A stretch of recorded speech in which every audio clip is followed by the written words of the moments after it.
J'ai ouvert tous les filtres et je les ai renversés. Il y avait les 3 vis du milieu. Après, je les ai. Non, on n'avance pas. Après, je les ai. S'il veut venir, il viendra, mais on n'avance pas. Je les ai ouverts. J'ai la main, on laisse le passage, s'il vous plaît. Salut à tous, la team Mawel, quand même chaud pour Lyon Fan TV. J'espère que vous allez bien, les amis. Très heureux de vous faire une nouvelle vidéo. Je suis en direct du Tour de France. Enfin, vous verrez la vidéo en différé, mais je me trouve à Bourg-en-Bresse, la ville arrivée du jour. On est dans la dernière semaine du Tour de France et je vous avoue que j'aime bien, moi. Bon, on ne parlera pas des prestations plus que suspectes des favoris. J'essaie de ne pas me faire renverser. Mais en tout cas, moi j'aime bien l'ambiance Tour de France et je profite pour y aller quand je peux, quand c'est dans la région, quand je suis à côté. Désolé pour le bruit environnant. Là, je me trouve sur la ligne, la grande ligne droite d'arrivée. Là, je suis aux 500 mètres. Donc, je vais aller un tout petit peu plus loin pour vous faire la vidéo. Vous voyez, je vais me mettre derrière ces balustrades. Ça va être une étape pour les sprinteurs. Voilà, donc je vous fais cette petite vidéo tranquillou. N'hésitez pas, les amis, à vous abonner, c'est très important. Et vous avez l'occasion de gagner le nouveau maillot extérieur de l'Olympique Lyonnais. Vous avez quasiment un mois, ça sera pour le premier match de l'OL qu'on fera le tirage au sort. Donc n'hésitez surtout pas.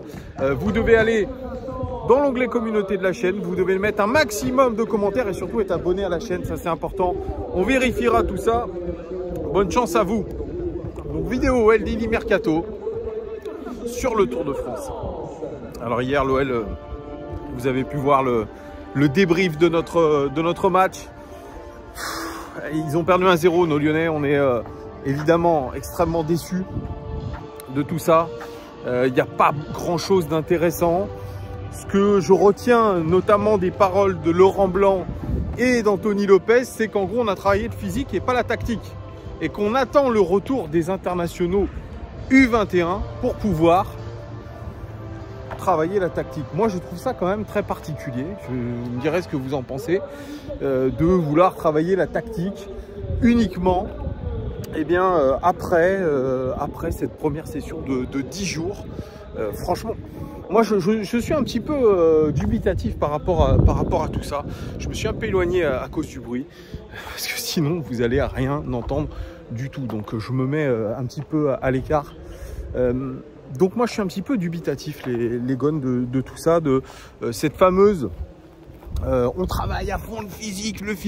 Et encore, moi, j'ai pas vu des joueurs lyonnais énormes physiquement. Laurent Blanc nous dit que les données stats sont absolument incroyables, qu'il faut voir tout ça, que les joueurs sont prêts.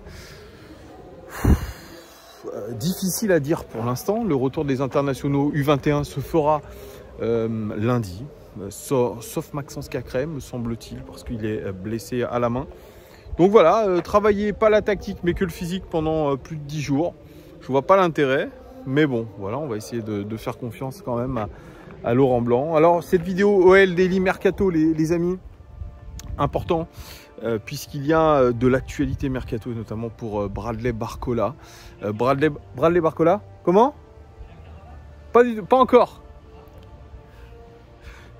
Les gens me demandent quand est-ce que la caravane va passer, mais je crois que ça va être bientôt d'ailleurs. Elle va passer maintenant, la caravane. Je risque de la rater. Peut-être que je vais retourner du côté de la caravane pour vous faire quelques vidéos. J'en sais rien, je vais rien couper du tout.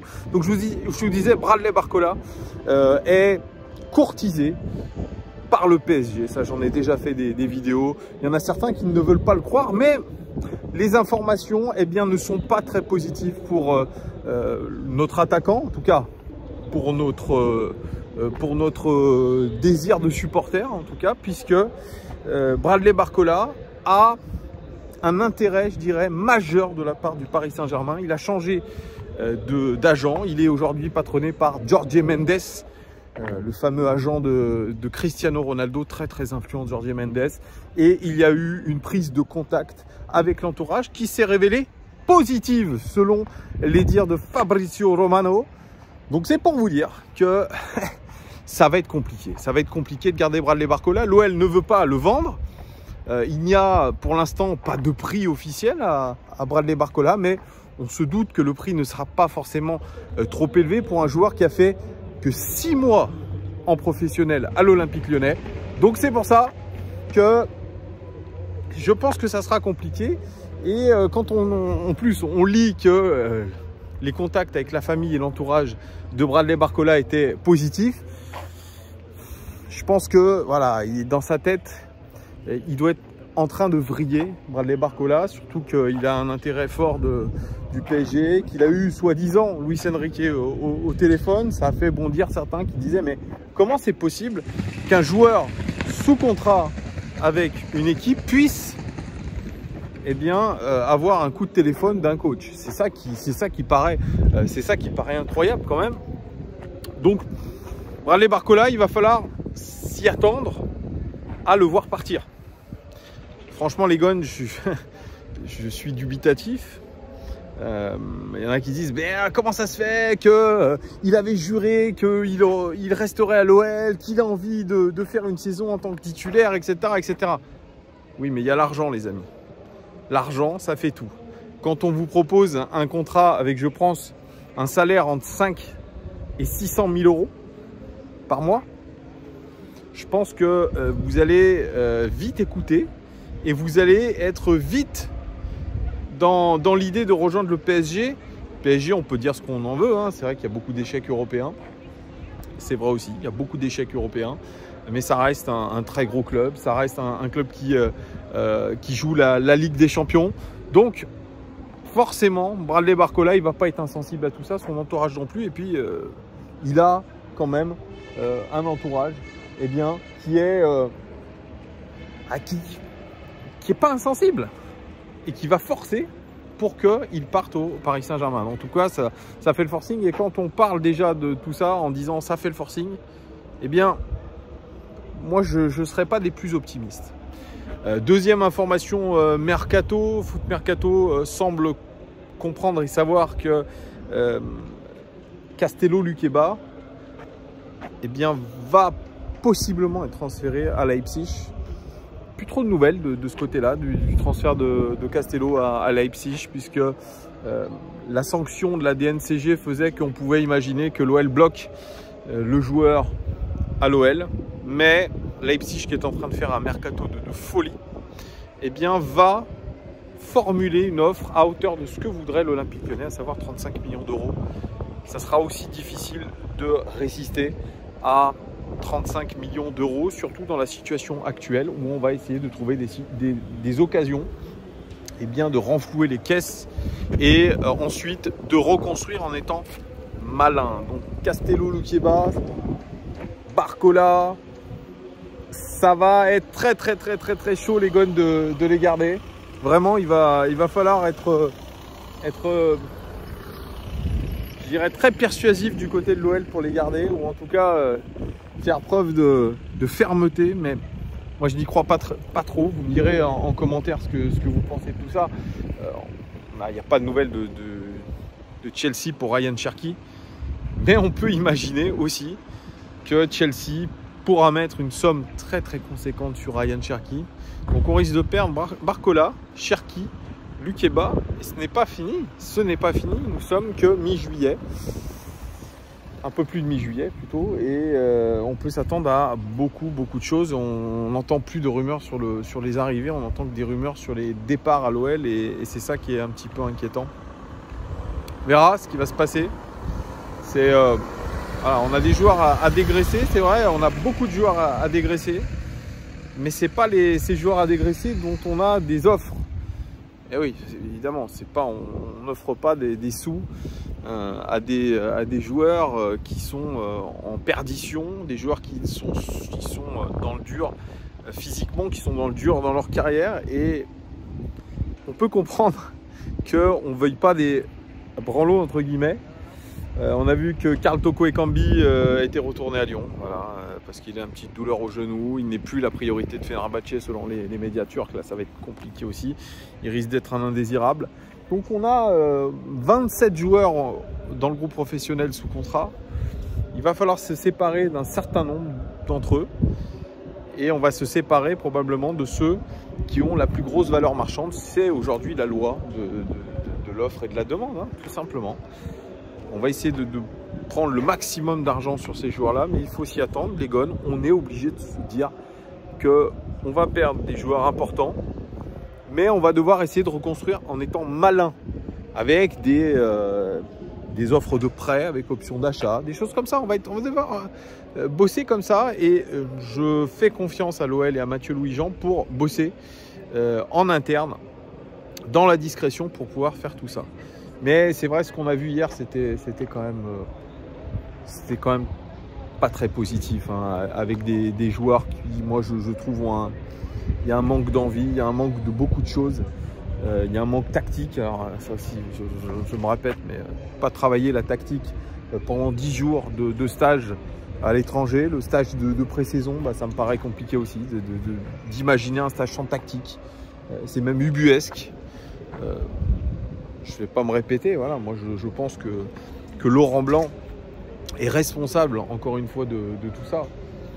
Et je ne vois pas comment on pourrait réussir avec Laurent Blanc cette saison. De moins en moins. On verra le match contre Molenbeek dans une semaine, ce qui va s'en dire. Il y a eu aussi un petit amusement.